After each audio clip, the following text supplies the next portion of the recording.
Welcome to another episode of My Weird Prompts, an AI-generated podcast featuring the random prompts of Daniel Rosehill as answered by a revolving cast of friendly AI characters. Join us for deep dives into AI, technology, and whatever other random thing Daniel finds fascinating today. Subscribe on Spotify or your favorite podcatcher. Now, today's episode. This episode was generated using artificial intelligence. Please verify facts. Hi there, Herman and Corn. So over the past few years, the topic of not only how much we work, but where we work has become a very hot button issue. And over COVID, a lot of people began doing remote work or working remotely for social distancing reasons. And I've been kind of doing permutations of remote work, as I call it, for the past 10 years. I mean by that, when I came to Israel, I opened up an account when I was looking for a job. And in the course of looking, I also needed to earn some money to pay rent, to keep alive. And some places were offering freelance work. So I said, well, it's work. So I opened up a file as a teek, it's called in Hebrew, as an atzmai or a freelancer, and did that until I got a job. And then it was kind of like it actually costs money and involves complication to close the file.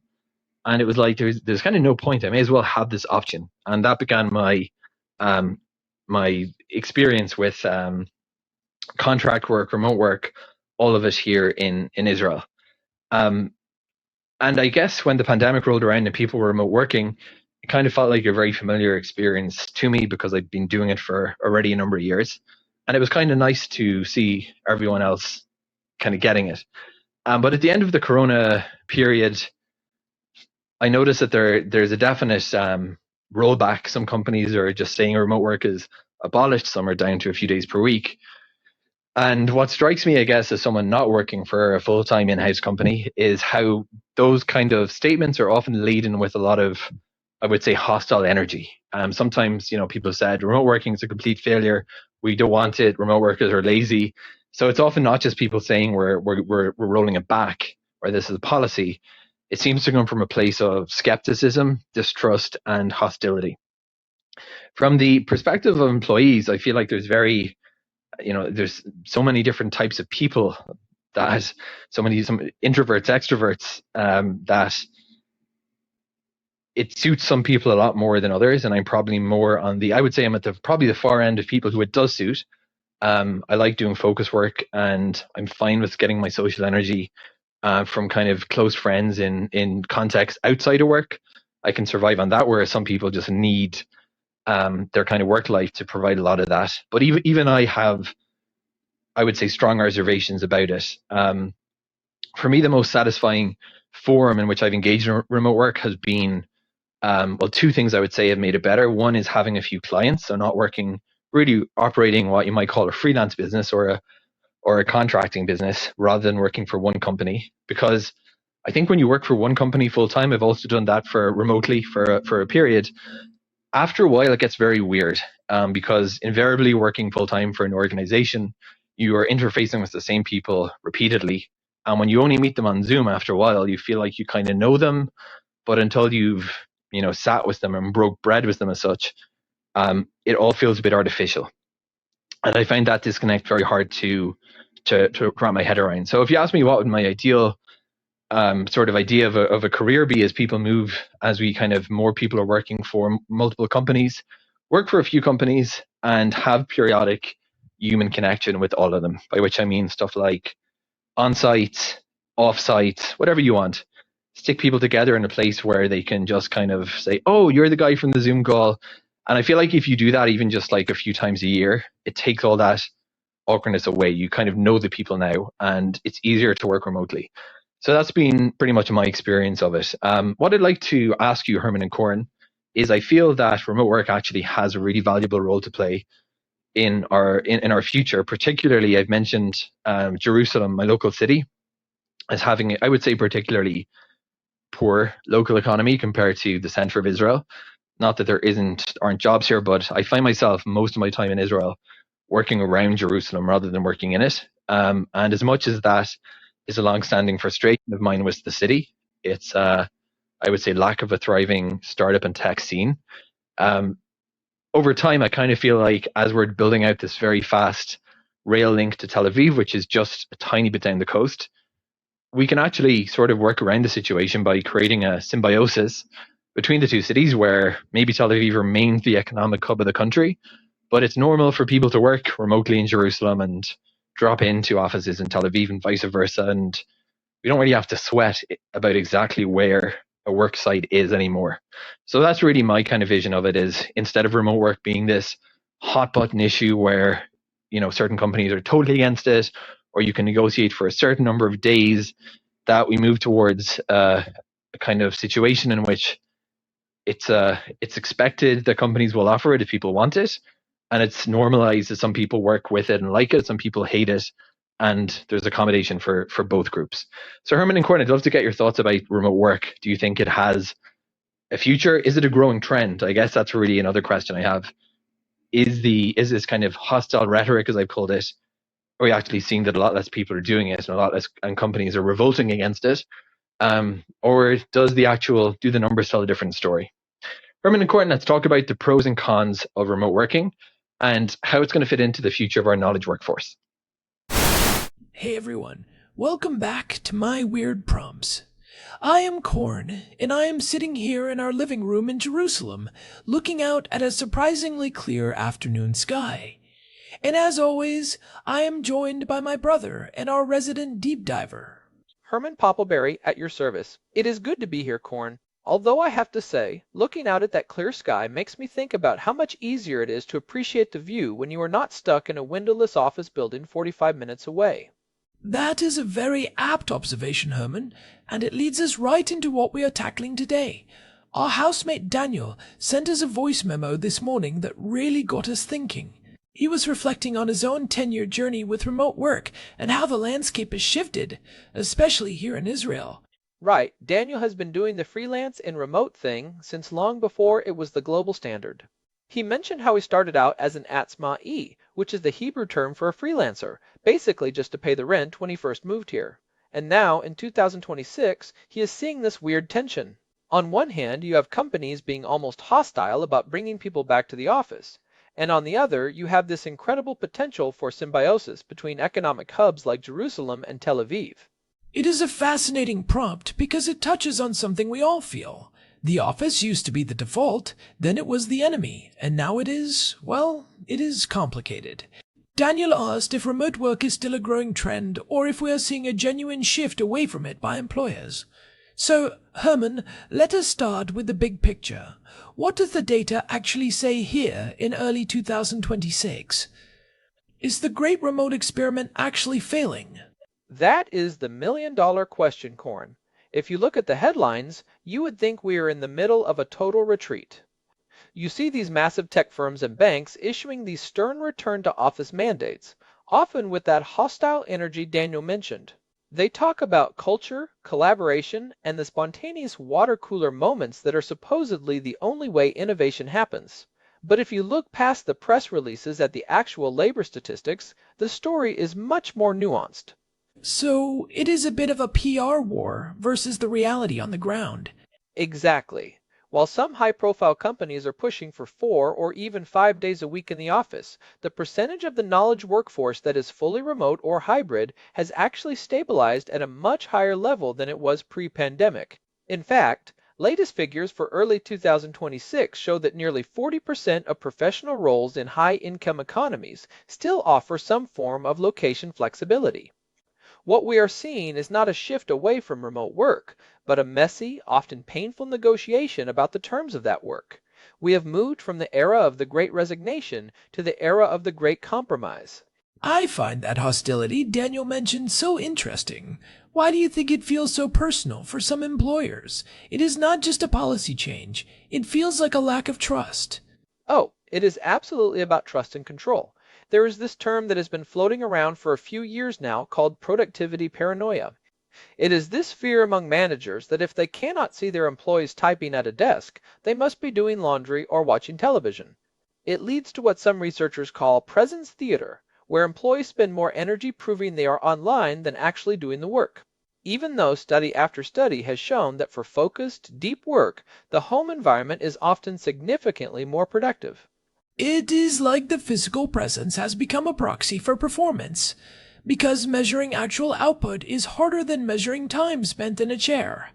You hit the nail on the head. It is much easier to manage by walking around than it is to manage by objectives and key results. But here is the thing most people get wrong about the return to office push. It is not just about productivity. There are massive second-order effects at play, specifically regarding commercial real estate. Right, we have talked about this before. If these companies have 20-year leases on massive glass towers in downtown Tel Aviv or New York, they need people in them to justify that expense to their shareholders. Precisely. We are looking at billions of dollars in what are essentially stranded assets, and it goes deeper. Local governments often pressure large employers to bring workers back because the entire ecosystem of the city center, the coffee shops, the lunch spots, the dry cleaners, relies on that foot traffic. When people work from home in Jerusalem, they are spending their money in their local neighborhood, not at the expensive salad bar next to the office in Tel Aviv. So, there is this systemic pressure to return to the old way even if it is less efficient for the individual worker. That brings us to Daniel's point about the symbiosis between hubs. He specifically mentioned the Jerusalem and Tel Aviv connection. For those who do not know, we have this high-speed rail link now, the King David line, that makes the trip in about 40 minutes. It has fundamentally changed the geography of the country. It really has. Before that train, living in Jerusalem and working in the tech heart of Tel Aviv was a grueling 2-hour commute each way in heavy traffic. Now, it is doable. But Daniel's point is that we should not just be using the train to move bodies back and forth every single day. The real future is in that symbiosis where Jerusalem remains a more affordable, perhaps more culturally distinct place to live and do focused work, while Tel Aviv remains the hub for intense, in-person collaboration. It is a shift toward polycentric urbanism. I love that idea of the office as a tool rather than a destination. Like, you go to Tel Aviv once a week for the high-bandwidth meetings, the brainstorming, the team building, and then you spend the other 4 days in your home office or a local co-working space in Jerusalem doing the actual execution.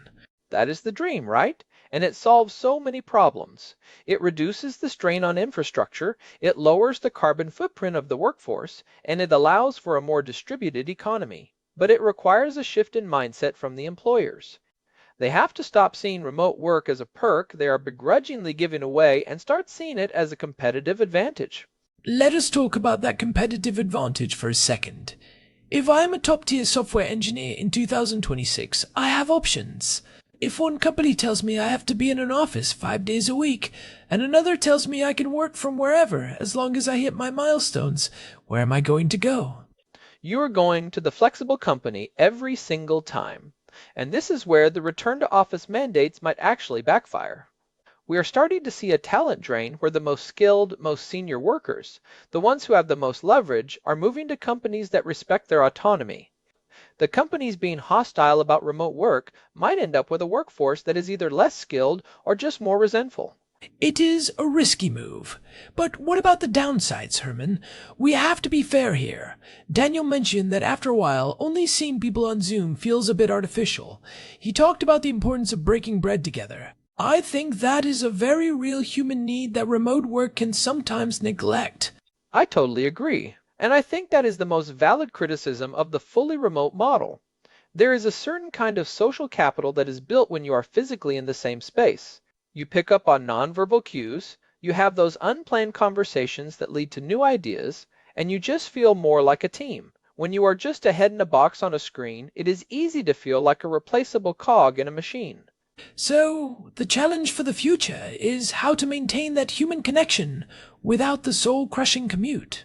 Right. And that is where the concept of the off-site or the periodic in-person gathering comes in. Daniel suggested that even doing it a few times a year can take the awkwardness away. If you know the person behind the screen, if you have had a beer with them or shared a meal, your digital interactions become much richer. It is like we are moving toward a world where work is less about where you are and more about how you connect. But I want to push on the economic hub idea a bit more. If we can work from Jerusalem for a company in Tel Aviv, does that eventually mean we can work from Jerusalem for a company in London or San Francisco?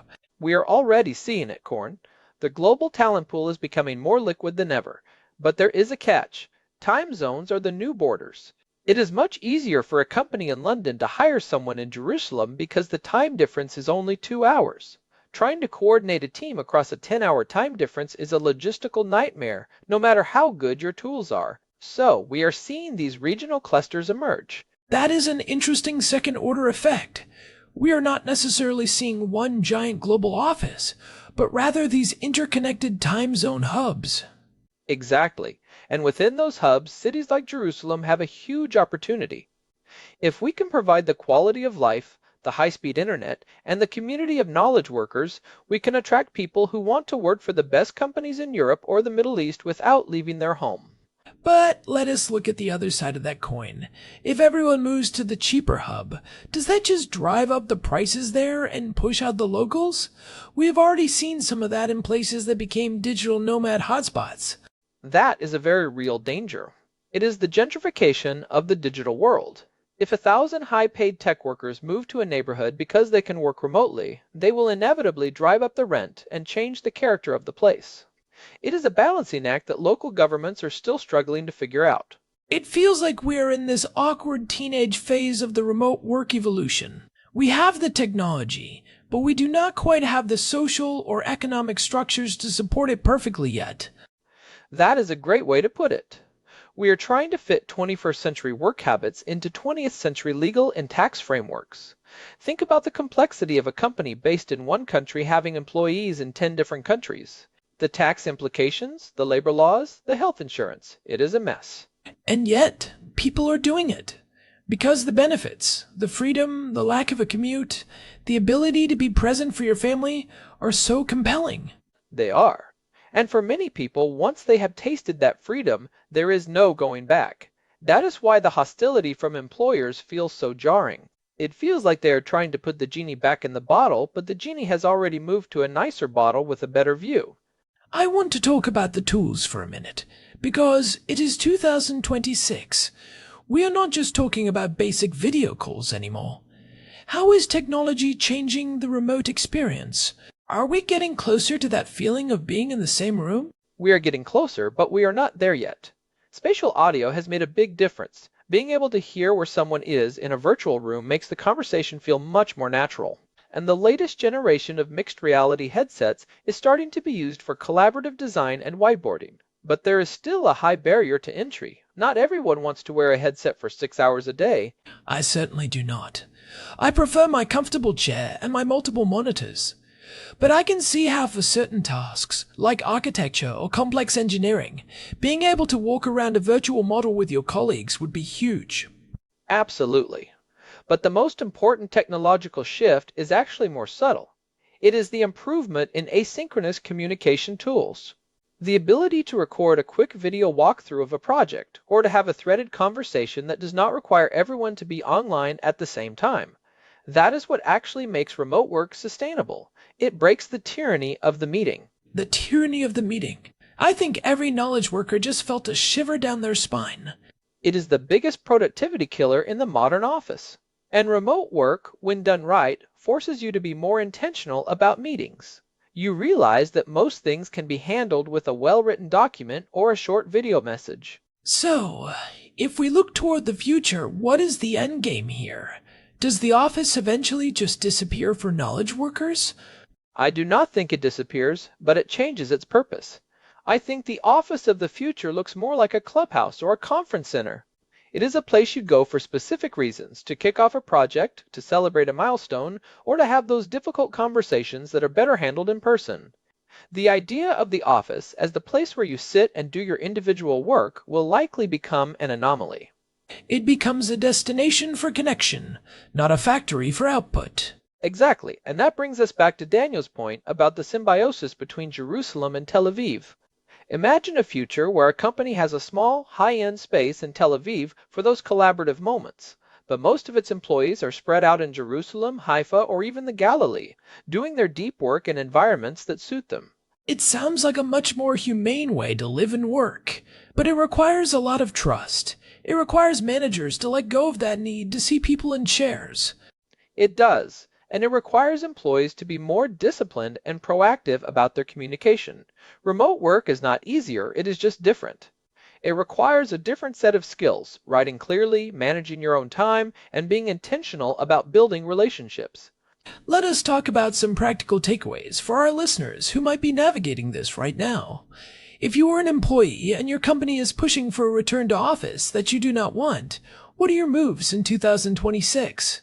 First, you have to look at your leverage. If you are a high performer and your skills are in demand, you have a lot more room to negotiate. I would suggest coming to the table with a data-driven argument. Show them how your productivity has changed, show them the quality of your output, and suggest a trial period for a hybrid model that works for both sides. And what about for the managers or business owners listening? How can they move past that productivity paranoia? They need to focus on outcomes, not hours. If you can clearly define what success looks like for a role, it does not matter if the person does the work at 2 in the morning or 2 in the afternoon, in Jerusalem or in Tel Aviv.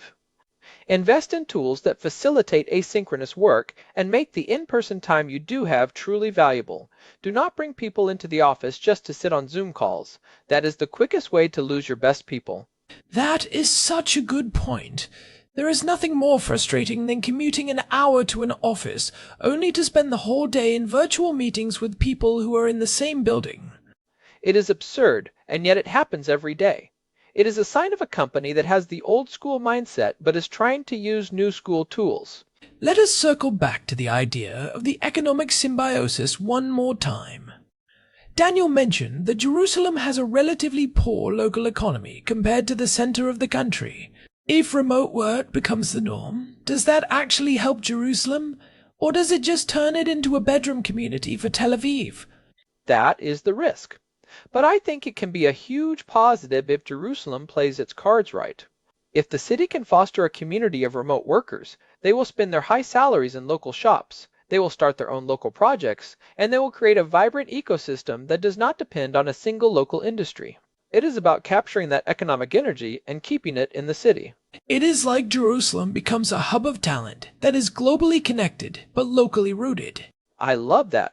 Locally rooted, globally connected. That should be the motto for the modern knowledge worker. We have covered a lot of ground today, Herman. From the PR war over return to office, mandates to the future of the office as a clubhouse.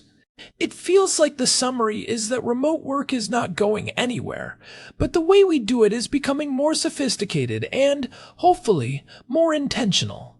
Precisely. The pendulum swung all the way to one side during the pandemic, and now it is swinging back, but it is not going to land where it started. We're finding a new equilibrium. And for people like Daniel, and for us here in Jerusalem, that equilibrium offers a lot of promise. It really does. It allows us to live where we want, in a city we love, while still being part of the most exciting economic developments in the world. And it allows us to do this podcast from our living room without having to worry about a commute. Which is the biggest win of all, if you ask me. I agree, although I do miss the occasional office snack drawer. Well, we have a kitchen for that, Herman. And I think there are some dried apricots in the pantry. I will take it. Before we wrap up, I want to say a big thank you to Daniel for sending in this prompt. It is something we talk about a lot around the dinner table, so it was great to dive into it for the show. Yeah, thanks, Daniel. It is always good to have a reason to look at the data and see where things are actually heading. And to our listeners, if you are enjoying these deep dives, we would really appreciate it if you could leave us a review on your favorite podcast app or on Spotify. It genuinely helps other curious people find the show. It really does make a difference. We see every one of them, and we really appreciate the support. You can find all our past episodes, including episode 125, where you can learn more about Herman and me, on our website at myweirdprompts.com. We also have a contact form there if you want to send us a prompt of your own. We love hearing from you. Whether it is a technical question or something completely out of left field, send it our way. This has been My Weird Prompts. Thanks for listening, and we will talk to you next week. Until next time, keep asking those weird questions. Take care, everyone. Goodbye. This episode was generated using Gemini Flash 3. Text-to-speech engine was Chatterbox Turbo. Thanks for listening to another episode of My Weird Prompts, an AI-generated podcast featuring Daniel Rosehill's AI prompts as answered by a revolving cast of friendly AI characters including me, Cornelius the Sloth. Subscribe on Spotify or visit myweirdprompts.com.